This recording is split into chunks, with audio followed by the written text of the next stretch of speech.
Пожелтели листья орхидеи. Друзья, посмотрите, какая печаль.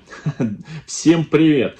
Вчера, поливая орхидеи, окончательно увидел результат начавшегося, наверное, еще недели 2 назад, процесса желтения нижних листьев у этой орхидеи. Еще 2 недели назад вот эти нижние листья у орхидеи стали покрываться вот такими сперва мелкими, рябыми, желтыми просвечивающими пятнами. Потом они стали расширяться. Буквально еще несколько дней назад эти листья имели зеленые прожилки. Ну вот можно их увидеть, зеленые прожилки. Ну а вчера, когда я достал эту орхидею с полки, чтобы посмотреть, что с ней происходит, и полить, я обнаружил уже совсем желтые листья. И эти листья, значит, желтели не от основания, вот от основания орхидеи. Если бы это было так, то я бы быстренько достал бы эту орхидею, распотрошил бы корневую систему, снял бы эти желтеющие листья и докопался бы до причины, почему происходит пожелтение от основания. Ну, было бы всего 2 причины. Это проблема с корневой системой, первая причина. И вторая причина — это проблема с основанием у орхидеи. То есть идет процесс гниения. В нашем случае, друзья, листья желтели не от основания, а вот в середине, с кончиков, и постепенно желтизна расширялась. И этот процесс говорил мне о том, что у этой орхидеи проблемы с нехваткой микроэлементов, определенных микроэлементов. Вот, друзья, похожая ситуация у нас была ровно 11 месяцев назад. Было видео на нашем канале, где мы проделывали процедуры с одной из наших огромных слонячих орхидей. Вот она, эта огромная орхидея. Значит, 25 декабря прошлого года у этой орхидеи вот этот листик, он был наполовину поменьше, вот такой вот маленький. И, значит, ну вот она, эта орхидея, чтобы было понятно. Это, друзья, у нас Ice Cream Pyloric, вот, тайваньский, из тайваньской оранжереи, материнское растение, из которой брали, в общем, из ткани брали, брали ткань из растущей ткани и делали клоны, клонировали этот айскрим. И вот после того, как выкачали все соки, его выставили на продажу, и я этот айскрим уже взрослый купил. И вот после нескольких месяцев нахождения у нас, у него новый лист стал вот точно так же, как и вот на этой орхидее 2 недели назад, стал просвечиваться желтыми такими пятнышками, которые стали расширяться. Но мы, значит, недолго думая, проделали определенную процедуру с этой орхидеей, не внося микроэлементы, которых не хватает. Потому что внесение микроэлементов, друзья, хочу напомнить, вот видео как раз об этом, это борьба со следствием, а нам нужно побороться с причинами. А причины — пожелтения, скручивания листьев, отмирания цветоносов, побегов, да, и самих вот листиков у орхидеи — это, друзья, значит, причина, вот 2 причины. Первая причина — это нехватка действительно микроэлементов тех или иных. Ну, это может быть либо скудный грунт, либо у орхидеи нарушился процесс фотосинтеза, при помощи которого орхидеи, ну, не секрет, они не только корнями, но и листьями из окружающего пространства, вот из воздуха, выщемляют питательные вещества. Кроме азота, наш воздух насыщен еще небольшими порциями всех остальных микроэлементов, которые орхидеи поглощают и из воздуха, и из воды, и из разлагающегося грунта. Но, значит, это первое, нехватка этих микроэлементов, естественная вот такая вот. Но вторая причина, самая, наверное, распространенная и главная, что когда орхидеи находятся значит, в органических или неорганических грунтах, значит, процесс отмирания корней приводит к гниению этих корней, и, соответственно, сам процесс гниения приводит к появлению определенного рода бактерий.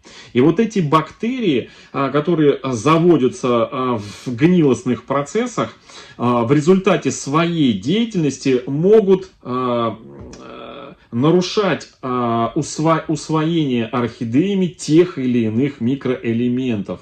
И это вот причина. То есть, либо естественная нехватка микроэлементов, либо причина появления бактерий, которые своей деятельностью нарушают процесс усваиваемости у орхидей тех или иных микроэлементов. И вот, друзья, я сегодня хотел, значит, провести процедуру с этой орхидеей и специально взял средства, которые буду, либо применю после сегодняшней процедуры, такую же, как мы и проделали в прошлый раз. Мы проделали всего одну процедуру, и вопрос с желтеющими пятнами был решен у нас. Я сейчас покажу и все расскажу. Мы то же самое проделаем с этой орхидеей. Значит, и если эта процедура нам не поможет, вот тогда мы уже поймем, что у нас просто естественная нехватка того или иного микроэлемента. А вот какого микроэлемента? Это, друзья, я вам сейчас покажу вот этот вот, значит, микроудобрение, хелат железа, на которой нарисован вот такая вот табличка. Я сейчас вставлю вот сюда вот картинку с этого микроудобрения, по которой вы увидите вот эту вот табличку на обложке, где, значит, написано, что хелат железа — это профилактика лечения хлороза. А что такое хлороз? Это недостаток, дефицит вот этих вот ниже перечисленных микроэлементов. Симптомы которых говорят об этом дефиците. И вот какие, друзья, симптомы и какие, посмотрите, микроэлементы, нехватка этих микроэлементов. И вот как раз-таки пожелтение межлистового пространства говорит нам о том, что не хватает, вот видите, крестик стоит, желтая полоса, крестик, не хватает именно железа. Дальше по таблице марганца и бора. Затем ниже у нас пожелтение старых нижних листьев, тоже вот в нашем случае это то же самое. Это цинка, то есть нашей с вами орхидеи не хватает и железа, и цинка, и марганца, и бора в том числе. То есть вот два таких пожелтения межлистового пространства листьев и пожелтение старых нижних листьев. Вот все, что есть вот у этой вот, друзья, орхидеи. Дальше часто задают вопрос скручивания листьев. Почему происходит? Ну вот здесь по таблице видно, что не хватает меди и бора. Когда у нас происходит краевой ожог молоденьких листьев, это не хватает бора. Когда краевой ожог старых листьев происходит, это нехватка цинка. Белые пятна на листьях — это нехватка меди или цинка. Коричневые пятна на листьях — это нехватка цинка. Ну и вот, собственно говоря, вялость листьев, да, когда тургор у нас теряется, нехватка меди.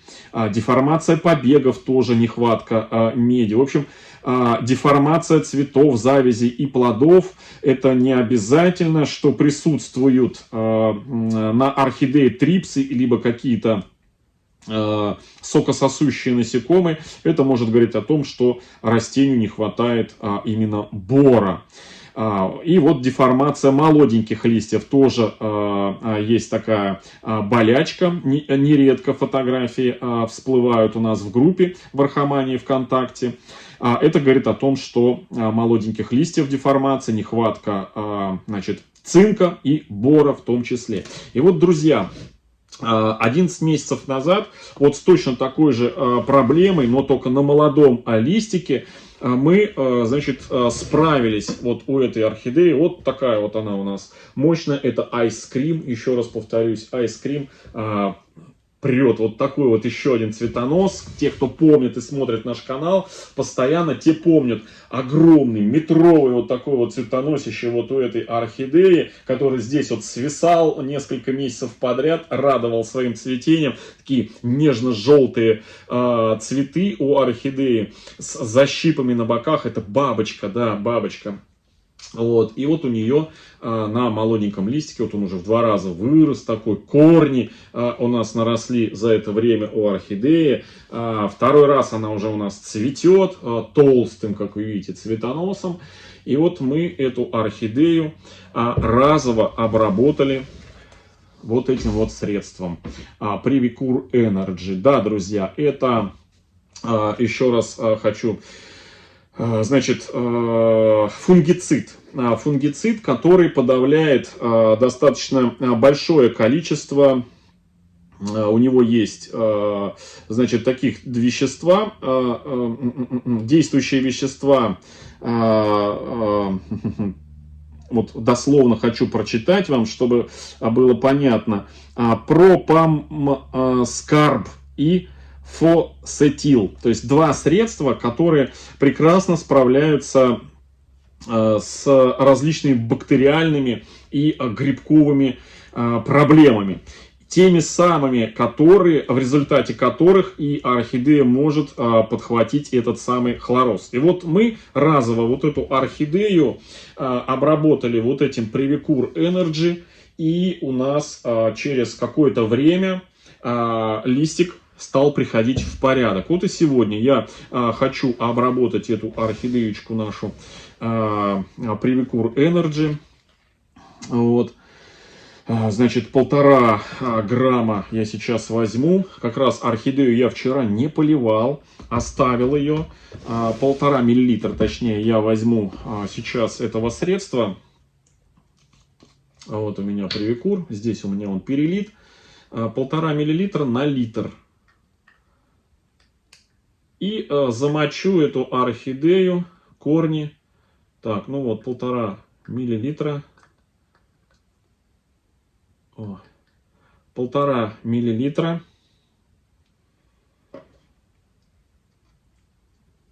Оп, сразу, видали, пошел процесс такой, ну не окрашивания, а видно, что средство это попало в воду. И замочу эту орхидею, корешки замочу, сейчас залью воду. Ну, тут у нас у орхидеи видно, что с корнями проблемы. Есть новые, конечно, корешки, но на них вот присутствуют какие-то подозрительные такие пятнышки. Я так полагаю, что на них поселилась бактерия, либо грибок, который и препятствует усвоению вот этих микроэлементов, о которых я только что говорил, то есть следствие, да, а причина это наличие вот этих вот микрофлоры, нехорошей микрофлоры, которая появилась вследствие вот отмирания вот этих вот, видите, смотрите, черный корень, отмирания корней.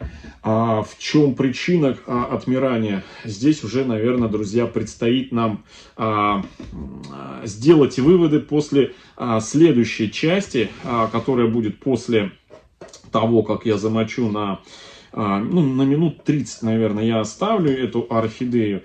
И после этого она постоит у меня денек, и мы ее вместе с вами достанем из этого горшка. Я ее хочу пересадить. Почему пересадить? Даже не потому, что у нее вот начались проблемы с корнями, я ее все равно бы пересадил, даже если бы у нее все было хорошо с листьями. И вот почему я ее буду пересаживать, и заодно мы посмотрим корешки, это уже в следующей части видео, через день-другой, в следующей серии.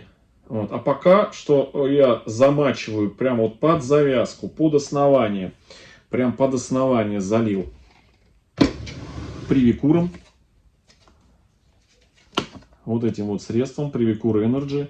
И 30 минут она у меня постоит. Я солью воду и оставлю ее на денек-другой. И через пару дней мы вместе с вами к ней вернемся и распотрошим. И после того, как мы ее распотрошим, посмотрим, что с корневой системой.